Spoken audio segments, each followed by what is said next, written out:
ചങ്ങായി വരെ ഇതൊരു സ്പെഷ്യൽ ദിവസമാണ്, അതുകൊണ്ട് അമ്പലത്തിൽ പോകാമെന്ന് വിചാരിച്ചു. കുറച്ച് ആൾക്കാർക്ക് അറിയാം, എന്നാൽ ഒരുപാട് ആൾക്കാർക്ക് അറിയില്ല കേട്ടാ. കാര്യം എന്താണെന്ന് ഞാൻ ലാസ്റ്റ് പറയാം. നമ്മുടെ നാട്ടിൽ തന്നെയുള്ള നെല്ലിയോട്ട് എന്ന് പറഞ്ഞ അമ്പലത്തിലേക്കാണ് നമ്മൾ വന്നത് കേട്ടാ. ഞാനും അമ്മയച്ഛനും സ്ഥിരമായിട്ട് വരുന്ന സ്ഥലമാണ്. ഞാനിതാ രണ്ടാമത്തെ പ്രാവശ്യം വരുന്നത്. നമ്മൾ എത്താൻ ലേറ്റ് ആയി, എന്നാലും നട അടിച്ചിട്ടില്ല കേട്ടാ. പക്ഷേ ഒരുപാട് കാര്യങ്ങൾ പ്രാർത്ഥിക്കാനുണ്ടായിരുന്നു.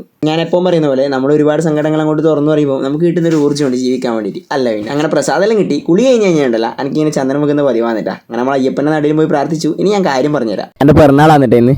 അപ്പോൾ എന്താ പറയുക, പിറന്നാൾ ഗിഫ്റ്റ് എനിക്ക് ഇന്നലെ കിട്ടിയൊരു വലിയ ഗിഫ്റ്റ്, ഒന്നും പറയാനില്ല. ഒരുപാട് ആൾക്കാർ എനിക്ക് മെസ്സേജ് ഉണ്ട്, ഒരുപാട് ആൾക്കാർ എൻ്റെ കൂടെ കൂടിയിട്ടുണ്ട്. എല്ലാവരോടും സന്തോഷം മാത്രം കേട്ടോ.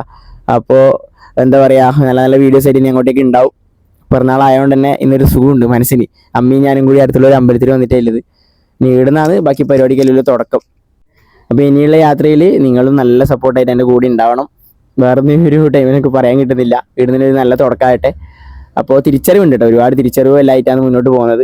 അപ്പോൾ വേറൊന്നുമില്ല, നിങ്ങളെ പരിപാടി നടക്കട്ടെ, ആദ്യം പരിപാടി നടക്കട്ടെ.